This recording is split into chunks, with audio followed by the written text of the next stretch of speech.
Good morning, everyone. Thank you so much for being here. It's a real pleasure to meet a lot of you, and I want you to know that we're going to have a good session here. We expect to be lively. We expect good questions. We expect even better answers.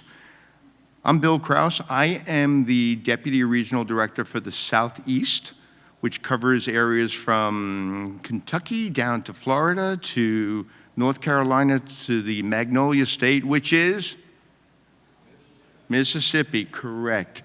So we have a good piece of land here, and we have a lot of roads, and we have a lot of drivers, and we have a lot of need for more drivers and increased training. I come to you as the internal kind of programmatic expert on transportation. I spent 21 years in the Navy moving stuff around the country and around the world. Most of it was in a rush to get to where it was going. And I appreciate everything you do, and you are important to us as a country. What we're going to discuss today is apprenticeship and trucking. And there's been an increased awareness of the need to ensure we have the correct amount of individuals who are supporting the logistics industry. And that includes everything from diesel mechanics to making sure the trucks are operating to making sure that there's a good warehousing system and good computer systems also. So logisticians, who you all are, play a crucial role, not just in the economy of the United States or the world, but in the safety of the protection of the patriotic activities that happen every day. You make a difference. It's not just you moving an item from a port to a store. It's you supporting the infrastructure of our United States, and you are individuals who are able to make the difference. As you probably have maybe heard, I don't know, Dave, maybe they've heard about this, there was a 90-day challenge. Who's heard about this 90-day challenge? Whoa, Dave, you're not doing such a good job on getting the word out. 90-day challenge was... You haven't seen my calendar. But I've paid the bills. One thing that I will say is that 90-day challenge is crucial. And does anybody remember seeing all those big old ships sitting out there in the Pacific Ocean waiting to get onto the port, right? Because there weren't enough truckers to get the items out. Well, say again? Oh. Truck, 6 hours later, get in and out. Right. No, I mean, there was a lot going on there, and there was a focus that came into being that we need to invest, we need to educate, we need to open up systems, we need to increase diversity, we need to increase inclusion of individuals into the logistics business, trucking in particular. And so the president and the administration came up with a 90-day challenge. And that 90-day challenge was to challenge companies to begin registered apprenticeship programs and to utilize the historic nature of apprenticeship, which is going to work and also going to school to get the technical training you need. There are many licenses, many certifications.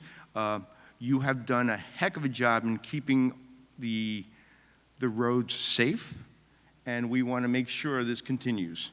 So what I would like to do is just, I'm not going to go into long bios, but I'm going to introduce who's on our panel. Do you want to do that one first? Yeah, that's the next slide. The next slide, we'll go forward. He's giving me all this stuff here.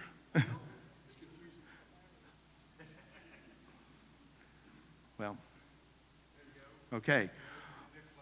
What we're going to do is I have a video message from, where's the doodad? Oh, there we go. I have a video message from my boss, Angela Hanks, who's the acting assistant secretary, who's going to give us some really good words, talk a little bit about the 90-day challenge, what it's about, what we've achieved, and where we're going to go from here because there's still a lot of work to be done. Maestro? Hi, my name is Angela Hanks, and I am the Acting Assistant Secretary of the Employment and Training Administration at the U.S. Department of Labor. And in partnership with the U.S. Department of Transportation, our team has been leading the Biden-Harris Trucking Action Plan, including the 90-day Trucking Apprenticeship Challenge. On behalf of Secretary Walsh and the entire Department of Labor, I'm excited to talk briefly about the importance of this work and thank you for the partnership with everyone on stage and in the audience here at the Mid-American Trucking Show. Just a week ago, we marked the 90th day of the 90-day Trucking Apprenticeship Challenge, and thanks to your partnership, it was an astounding success. The administration will be rolling out important accomplishments from these 90 days and the plan for the days ahead soon, but I wanted to take this opportunity to provide a brief preview. Back in December, the White House, DOL, and DOT launched the 90-day Trucking Apprenticeship Challenge to promote registered apprenticeship as a solution to quickly get more well-trained drivers on the road and meet critical supply chain needs. In less than 60 days, over 300 employers stepped up to the challenge and reached out to us to explore registered apprenticeships. And I'm proud to announce for the first time ever publicly, over 90 employers in 90 days developed and already launched new apprenticeship programs. Another 50 plus additional employers will be launching programs in the coming weeks as well. This is just a start, but a critical step forward to build a sustainable talent pipeline and increase diversity in the trucking industry and build the next generation trucking workforce that our communities and economy depend on. This is incredible progress in a short period of time and reflects the power of partnership. When industry steps up and we do our part to make it simple and easy to get engaged, we can make progress on these long-standing workforce challenges in the industry that for too long were ignored.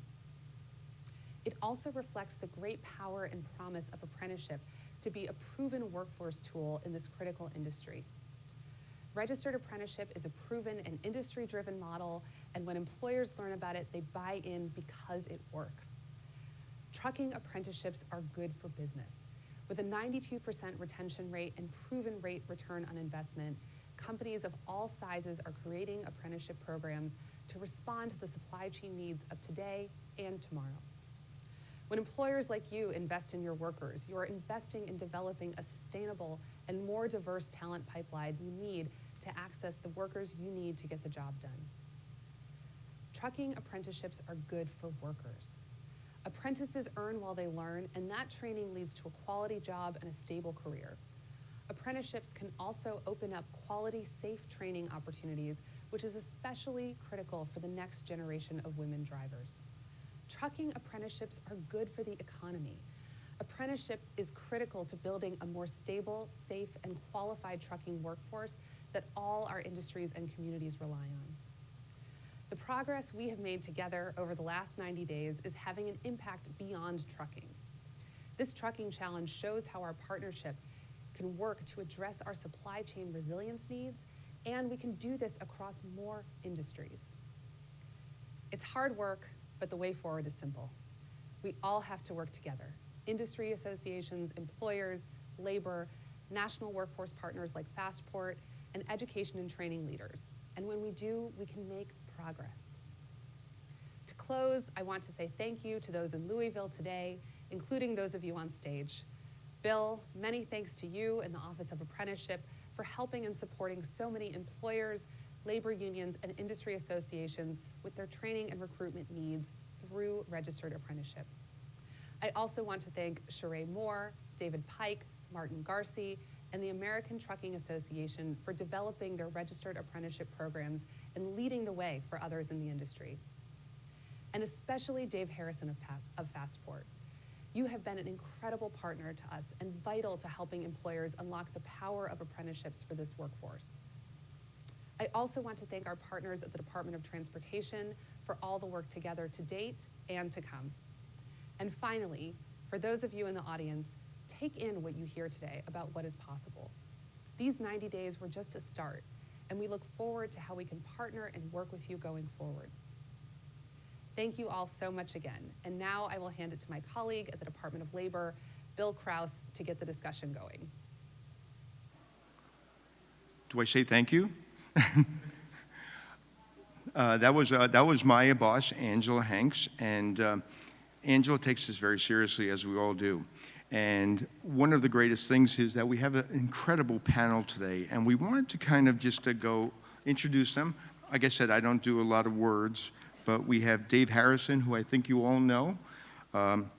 Dave is the Executive Director of the Workforce Development and Governmental Relations at FASTPORT. I think we've all heard of that name before. And we also have Cherie Moore. Are you over there? There you go. She is the president and founder of She Trucking. And we have Earl, you're here, right? Earl Taylor, professional driver and road captain from Penske Logistics. And also part of the ATA.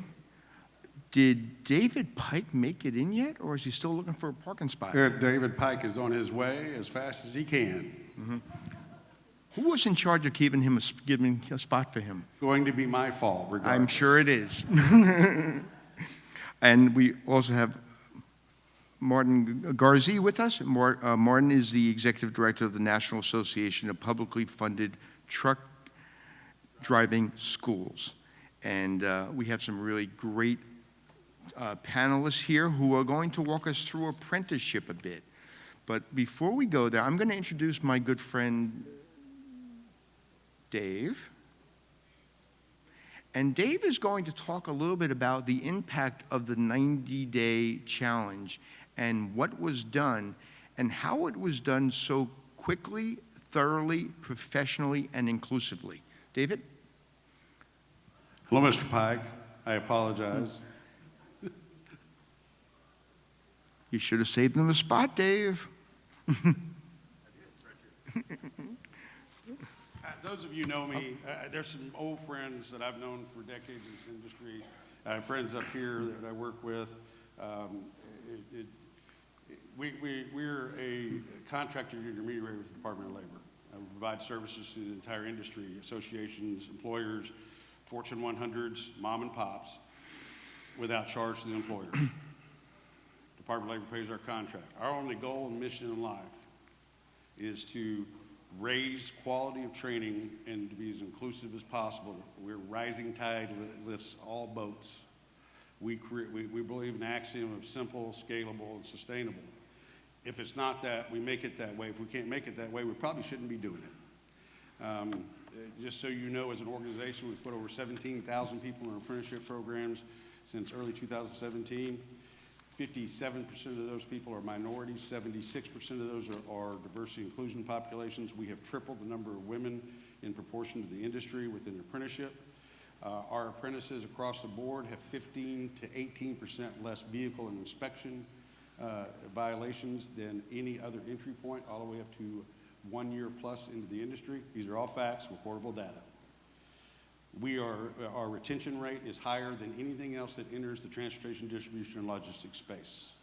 Those employers we work with and we align with, they are trying to bring an industry gold standard about. The ATA has adopted that. Thank you very much, Elizabeth.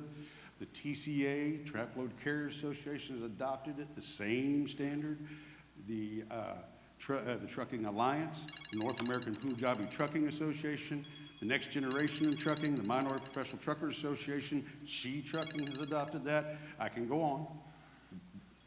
Women in Trucking, the Food Industry Management Association. Who else we got going? Oh, and we're going to be doing one with Real Women in Trucking coming up real very shortly. That'll be fantastic. Yay. Additionally, what I want to point out is we have seen something the last 90 days. Necessity drives change. Innovators scare me. Problem solvers, I get along with. We have had an issue about supply chain. We had a debate about truckers, whether that's the issue or not. Now we know there's a delay. There's a lot of integrated issues going on in the supply chain that affects everyone. What we do have is we have a downstream problem in the industry. When you have companies that used to never recruit and had people standing in line who are out desperately trying to find drivers. There are a lot of reasons for that. There's no one single answer. But what we do know is we have to get more people in the space. We have to train them to a higher caliber. We have to wrap our arms around them and give them a safe and a place to work and a place where they feel like that they have actualized and they want to be and want to stay, because we lose too many people who come into the industry. We're not getting enough, and we're losing people coming in. We all know this. Anybody that's been in this space has seen it change. Partly our fault, partly education's fault. There's a lot of blame to go around. I'm not interested in blame. I'm interested in solving it. So, tasked to be on the driver shortage task force, also the supply chain task force for the White House. We are engaging in propositions to try to fix problems. So anybody who wants to help or got an idea or anything else, I'm game, I'll listen. I will walk a mile to fix a problem. I'll walk 2 miles for a good hamburger, but that's another story. That being said, on the 90-day challenge, there was some numbers up there. I must tell you, though, that we had to submit everything slide-wise beforehand. That has evolved since then.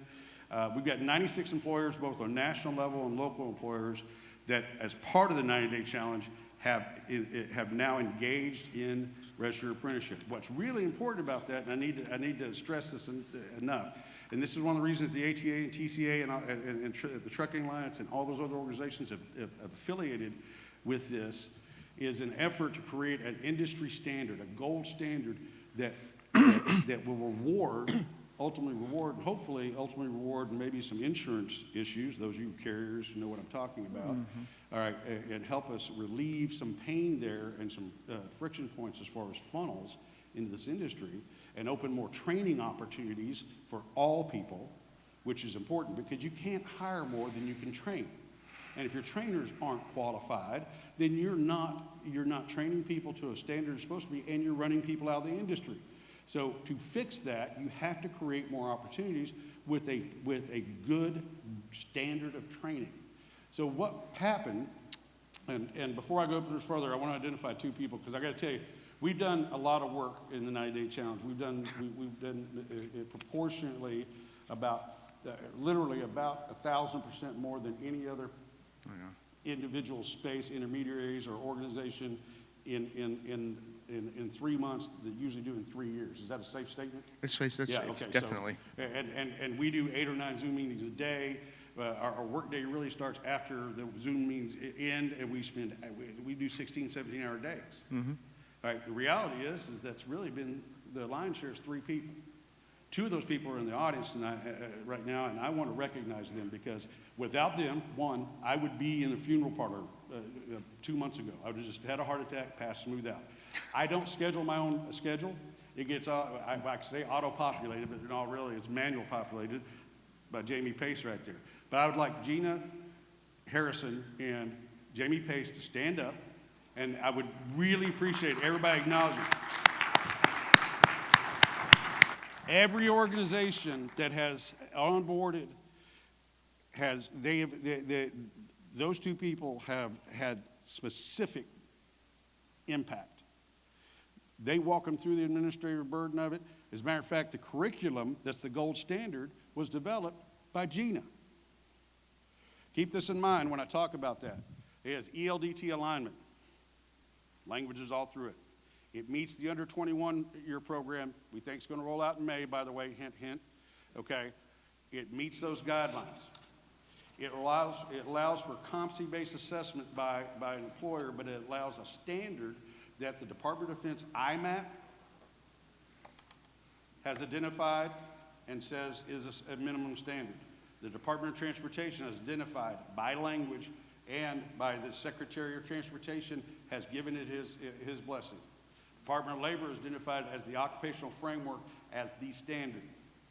I have run that standard past 150 organizations with the safest safe assist ratings, the best safe assist ratings in the industry, that have training and outstanding training. No one has modified it. No one has said this is not a competency that the driver needs. This ranges from tank carriers, flatbed, food industry. We've got it all. Tanks. Every bit of it. Mm-hmm. Okay, and it's all under that heading.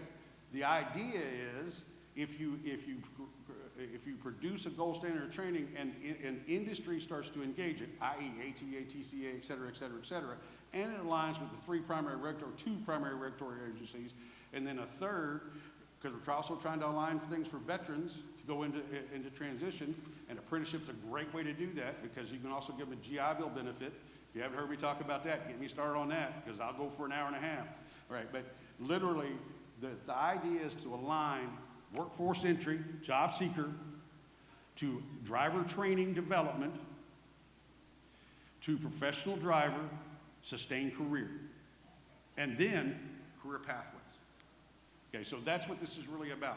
We're trying to align workforce to the point of actually addressing a solid career space, not just for drivers, diesel mechanics, freight brokers, you name it, we do it. That being said, I'm gonna get off my soapbox. We have had 307 apprentices that have got onboarded just off the 90-day challenge from new employers. That's on top of what we were already doing. As a matter of fact, 67? Okay, hasn't cleared me yet, okay? Wow. As of last night, it was like 67 NFI had put in, now it's gonna be 85 that have just onboarded across multiple occupation sets. 96 employers. We're 18 national standards? 19, and it'll be 20 with them. So it'll be 20 new national program standards. Normally, you can only do about 2 in a year. Okay, so with that, I'm going to quit bragging ourselves, but I also wanted everybody to understand what the real intent is and what we do and why we get up and why we do this. It's not because we like sleep, apparently. So with that being said, I yield to you. Thank you, Dave. And most of this, all of this wouldn't have happened without your team's support and your perseverance. And you have caused a few heart issues with our staff, too. So not only did you get a heart attack, but we've had AFib attacks, we've had ablations, you name it, we've gone through it. And so if anyone wants to take Dave on a road with them, please do it. What I was wondering, would everybody like to say a few words first? And just introduce yourself, some of your background, and let me just throw a general question out there for you. What do you consider the main issue that's maybe a hurdle to you expanding the program and you really being able to increase the amount of individuals coming into training? Okay, thank you for that question. My name is Martin Garcia. I'm the Executive Director of National Association of Publicly Funded Truck Driving Schools, and I also run a program for Houston Community College. And one of the things that the apprenticeship program, Dave and I have had multiple conversations about this, and you did not recognize us, but we did a standard several years ago.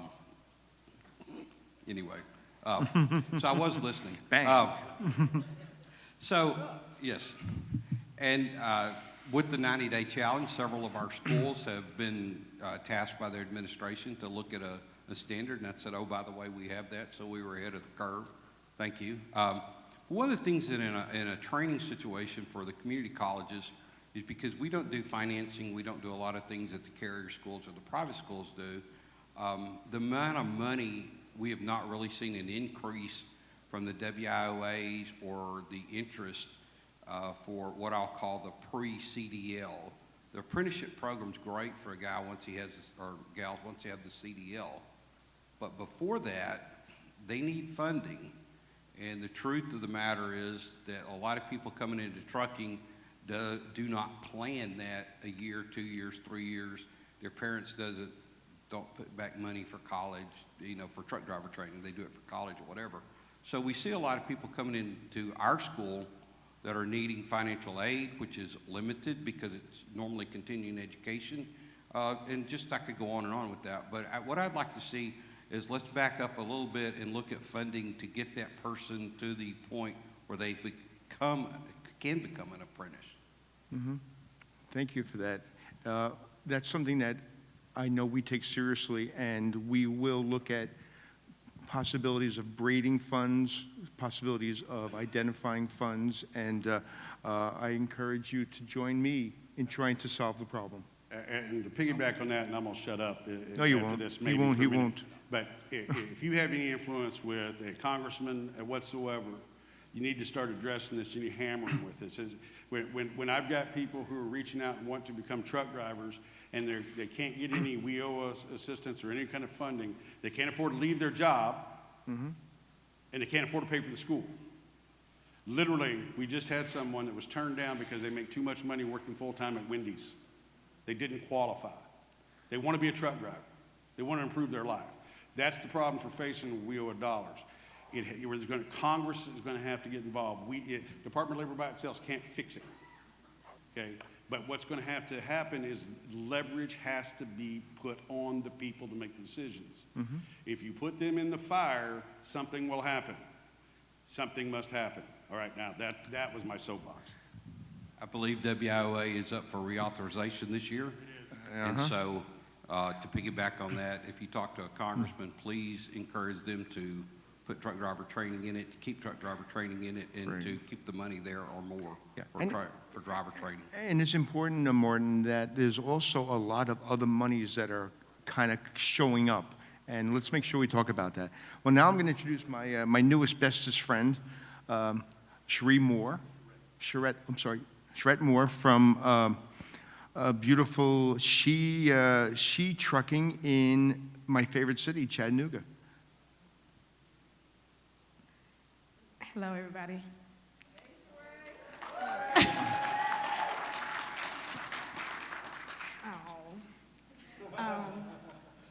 So I'm Sherette Moore. I am the founder and CEO of She Trucking. I am a driver. I've been driving for 8 years. I'm a carrier as well with the National Registered Apprenticeship through FASTPORT. She Trucking has over 30,000 women drivers in our Facebook community. 2019 is when I started our national apprenticeship program. The reason that I started it was because I wanted to give people opportunity. I knew you couldn't just pivot into trucking without financing. I was an apprentice myself. So I went through an apprenticeship program, and I wanted to offer the opportunity to others. Thank you. Thank you so much. Okay, my name's Earl Taylor. I'm ATA Road Team Captain. I work for Penske Logistics in Orlando, Florida, and I'm also a military veteran. I want to make that very clear. The Army. Thank you. I appreciate that. Thank you. The apprenticeship program is going to be excellent for our military veterans who don't have a clear focus of what they want to do when they get out of the military. But me being a military veteran some years ago, I had no direction. But that time they gave us what was called, I forget what they called the license back then. It was just a piece of paper that they gave you, the chauffeur's license. Thank you very much.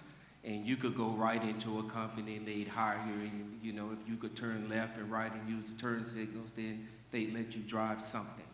But we're changing that. The standard is high. Safety is very important. And we really want to make it easier for someone that doesn't have a career focus to develop one and still get paid to do it. Not have to look for a job and still try to get a job, if that makes sense. Thank you. Thank you.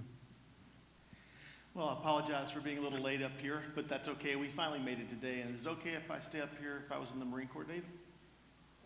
It's part of Just the Navy. making sure, okay? Hey.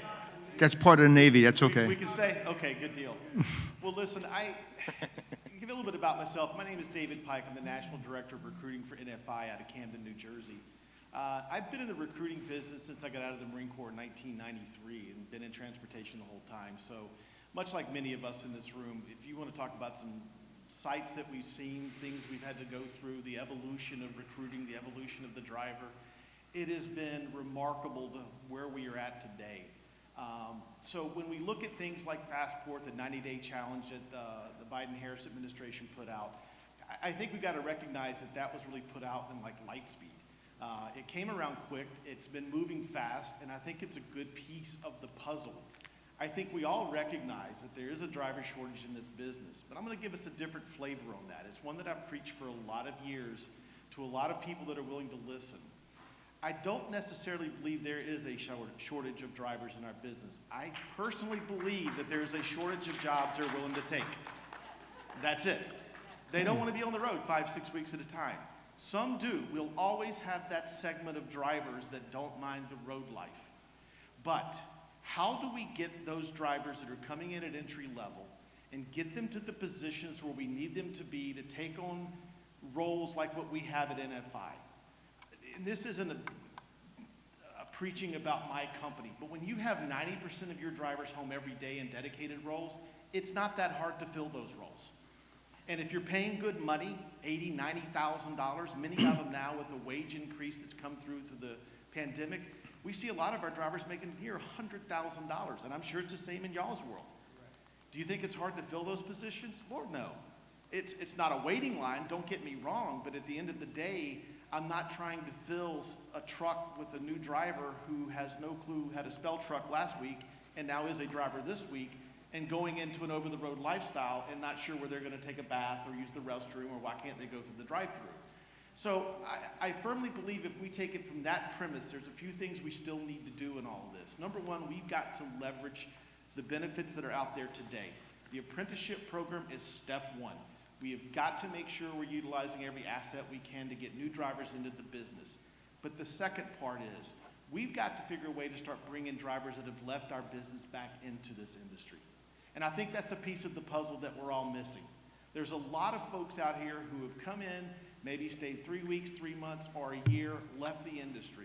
There's others that have spent 20 and 30 years that have left the industry.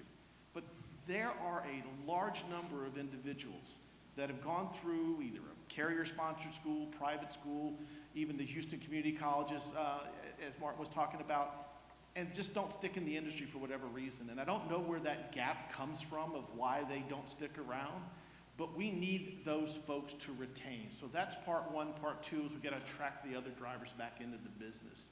And then I think the last piece of it is we continue to explore how we grow our industry is we've really got to continue to preach those things that are going to set a driver up for success. Whether it's the consistency in their home time, whether it's the consistency in their paychecks, whether it's the routes that they pull, whether it's the treatment that we as an industry have historically been perceived to have given drivers. I don't say that lightly because I know there's some damn good carriers in this business that take very good care of their people. But at the end of the day, we've all seen and heard of those experiences.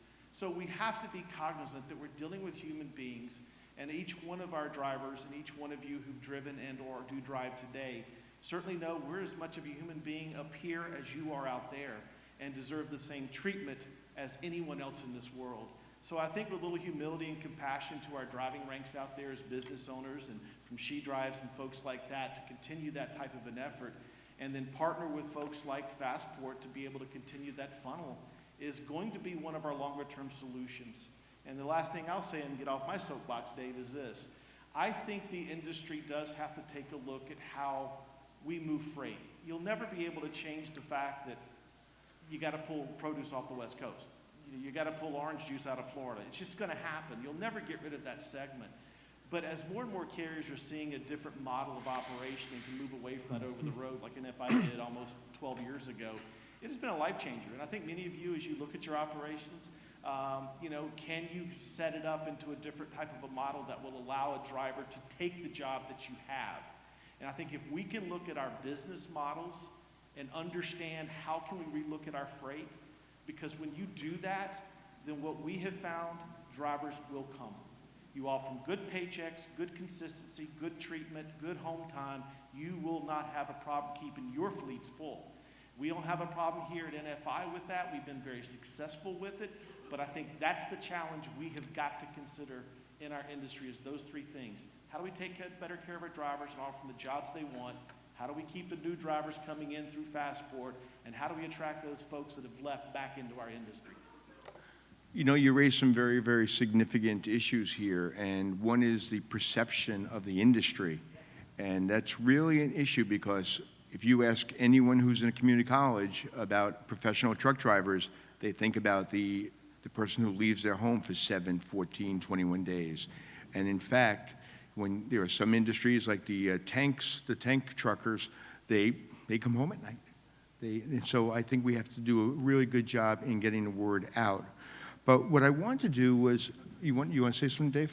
I want to add one thing, and perfect, because it's a twofold issue. There's a whole lot of people who have CDLs that aren't in the industry anymore, okay? Problem is, some of them have been out a while, they have to get retrained. The problem was training to start with. Training of the trainers, what was provided. Oftentimes, that's the hudge point of this. Plus, the whole education system. When you dump students out in one whole group at a time, you can't hire any more than you got trainers, okay? No one here can hire any more than you got trainers. That's why focusing on training the trainers and keeping trainers is where that part lies. Because as you know this, all of a sudden you get all these people out, I'm gonna get a great job, all right? And this company only hire 10, this company only hires 10, this company only hires 10, and now we're getting to companies that aren't so great, and now we're getting to companies that really aren't great. And now that was that last 40%. And there's your driver farm. And there's where we lose those people. So part of the idea, because this goes hand in hand, because the only reason I'm bringing this up, is elevating the standards to a CompC base that's aligned. Is the whole idea is to elevate the level of training. Elevate the level of training the trainers get, then we fix part of that problem. The other part, and one thing that you might want to pay attention to, is apprenticeship can accommodate both incumbent people, not just new people, and people who get left and are returning, because there is a vehicle for them to re-enter through an apprenticeship program and or get assessment based off of their skill sets and the experience they had by the employers. So there is a segue and a handoff to bring these people back in. Now, the next question we got to figure out is, how do we reach them? There's the question. No, reaching them is important, and that's marketing, and there's different marketing for different groups. And You know, the DOL could pay for that. I'll be at the hospital if you need me tomorrow. I just want to poll the audience for a second. Who here has been an apprentice driver? Okay, great, all right. Who here has, who's running a program in their companies right now? Okay, you're not going to leave until you sign this piece of paper. But what I want to do is I would like to ask the panel a general question, and I think everybody here is going to have a little different answer on this one.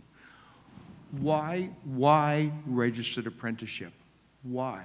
Why do you want to do it? What components does it give you? What does it do for the professionalism of the organization? What about retention?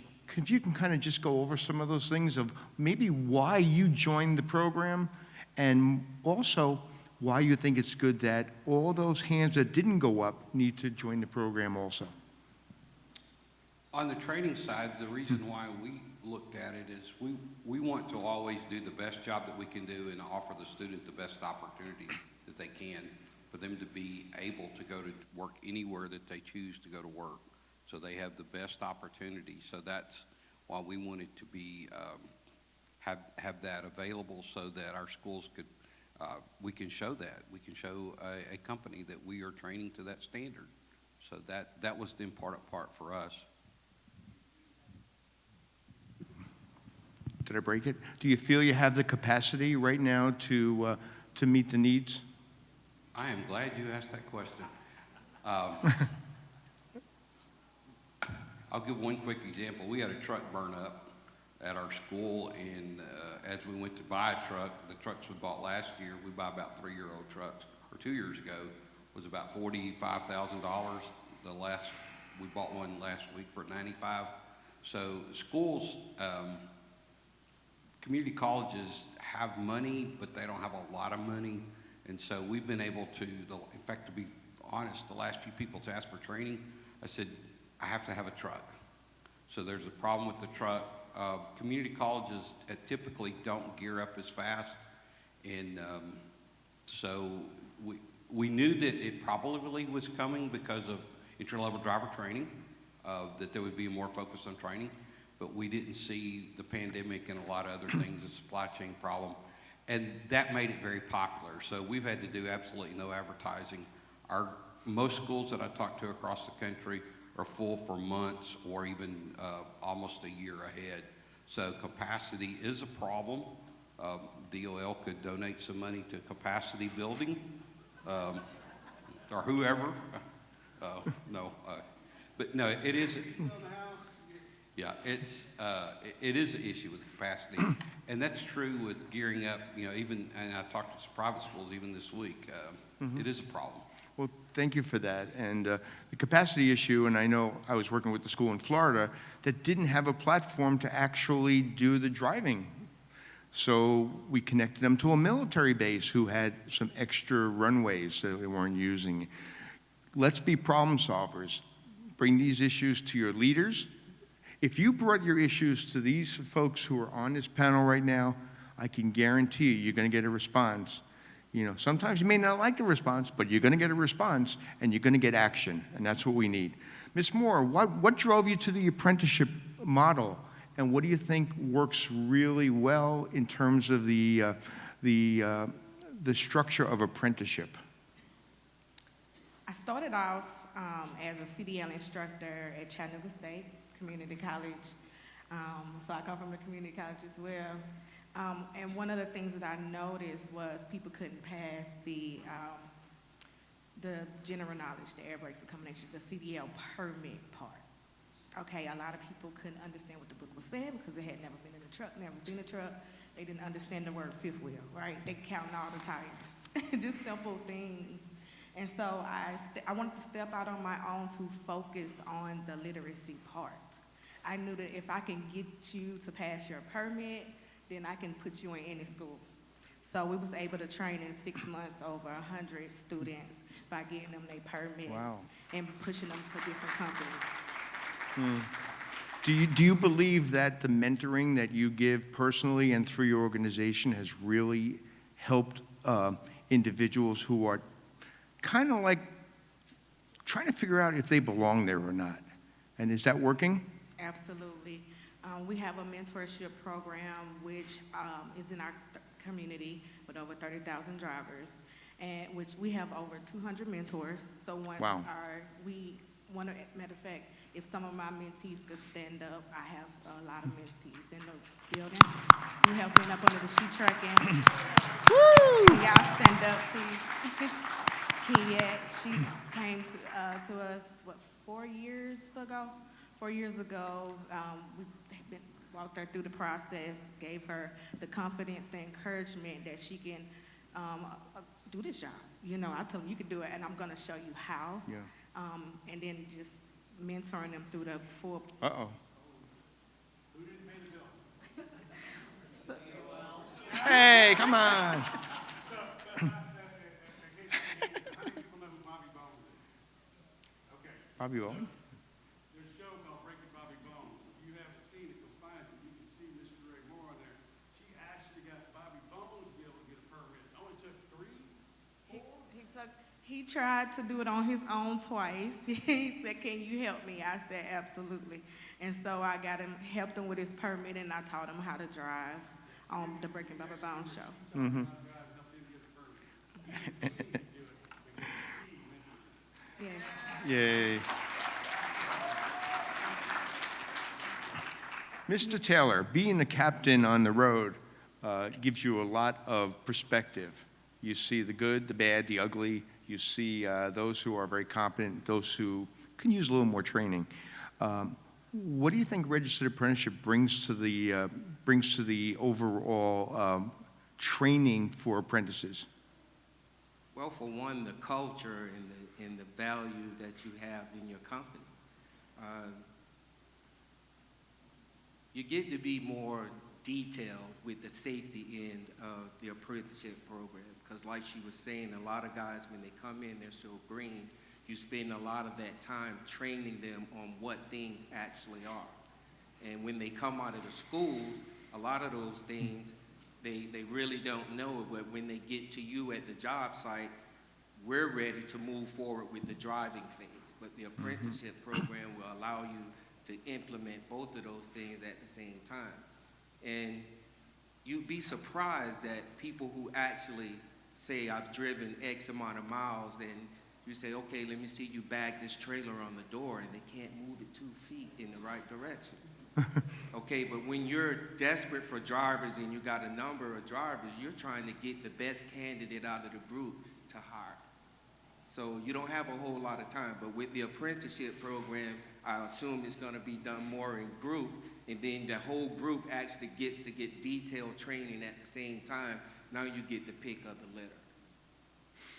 And are you noticing that people who go through the registered program stay longer and retain in the company? As a matter of fact, yes, they do. I noticed a lot of people that go through the program, especially the military veterans, it's over 83% of them that are retained. So we like that factor because they usually turn out to be more detailed and more structure oriented. Great.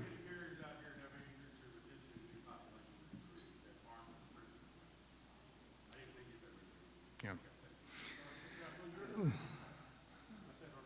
Or not? Okay. Just making sure. Okay. Mr. Pike. Maureen. The apprenticeship program, as you know, well, you've been involved with it for many, many years. And what do you think really works well? And if you were in charge of the labor department, what would you add to it besides more money for my salary? Wow, great question. And I was going to answer, I was prepped for your other question, which was why the Department of Labor and the apprenticeship program, but I think it's a great segue of what would I suggest that the DOL do? Well, I do think that the one suggestion that I've long wanted to make is there's been a lot of campaigns through our federal government, from the war on drugs to, wear seatbelts, no drinking and driving, and we even see that now with different occupational sectors, trying to attract different people into that. So I would love to see the Department of Labor have a national campaign to really picture what a true driver is in our industry. And that it's not the long-haul driver that's the old BJ and the Bear or Smokey and the Bandit type. We still have those, and that's fine. But most of them look like just all of us on the stage and you guys out there. And they all want to be home every single day just like you all do. They don't mind a day or two on the road. But we have never portrayed that. And so one of the questions that I think I was asked yesterday in a different conversation was, are we doing enough? Well, I don't think from a federal level, absolutely, I don't think we're doing enough to change that image and attract new folks to our business. They don't understand it. So if I may, I want to share a brief story with you that kind of validates this. I was conducting an interview just 3 days ago for a retiring Army veteran through the Hiring Our Heroes Fellowship Program. And he's in logistics. So when I start talking to him about NFI and the fact that 90% of our drivers are home every day, and he's like, and I see him on the screen, he kind of looked at me sideways. He says, so you're not over the road? I'm like, what's your thought of a truck driver? He says, don't you all just live on the road? I mean, this is a 20-year retiring veteran from our service, a well-educated human being, has no clue that trucking is as diverse as it is. So I take him down the path of explaining whether it's driving a school bus, dump truck, you pick it. I mean, it is a litany of different jobs that the CDL, A or B, provides our industry. Most of us over here are the over-the-road drivers or the over-the-road companies or have some capacity to that. But I do want to touch on that big issue of we need to rebrand. It's just been left to the carriers. It's just been left to this industry to brand its own folks. And I think all of us recognize with whatever we're up to now, 400,000+ registered DOT companies, and your biggest top 50 only account for a very small percentage of the industry. The reality is we're left to ourselves to brand that. And that is not getting out that communication because we have to attract to the individual driver. So that would be the first thing that I would love to see done within the federal level and even down to the state level. Well, so I think thank you for that. One thing that I will do is I will challenge this esteemed group up here to work with us. Deal. And work with us to make the transition from myth to reality. And you can count on us. We'll be there for you. I don't have any money. Dave has all my money, but maybe we could shake something loose. But Dave's going to summarize our discussion. He's going to give us some pearls of wisdom and hold you all hostage until you sign the paperwork. The pearls of wisdom, don't set me up to fail. First off, being mindful that it is lunchtime and people are hungry and people are starting to go anyway. So I'm not going to hold you here. You see our booth. I'm going to be back out there for any individual questions. I want to thank everyone on this panel, okay? Because these are wonderful people. I don't know you, Earl, but I know your reputation. And I know other people who I'm friends with that know you well, okay? You're a man of integrity, and you represent this industry well, and I'm proud to know you. Getting to know David, David's got great vision for the industry, and he's making things happen, and I can work with that. Sheree's fantastic. Sheree's going to be a beacon of light for this industry for the next 3 decades. I hope to retire and watch you take this thing and run with it. Martin Garcia trains, what, 28,000 through NAPFTDS a year? More like 40,000. Oh, well, for 40,000. 40,000 CDA holders a year, making a difference, okay? ELDT language, a lot of that came right here, folks, okay? There's a lot of things going here. We need to bond as a community. We have to help each other. We're all in the same straits. People are leaving. We're not getting enough people in, both at the same time. We got to do a public-private partnership to what you just talked about. We have to change the branding and the viewpoint outside of us because we ran out of drivers to steal from each other. Mm-hmm. They're not there anymore. So anything we can do to help, come see me. We will help. With that, I thank you for your time, and I appreciate you. Thank you, everybody.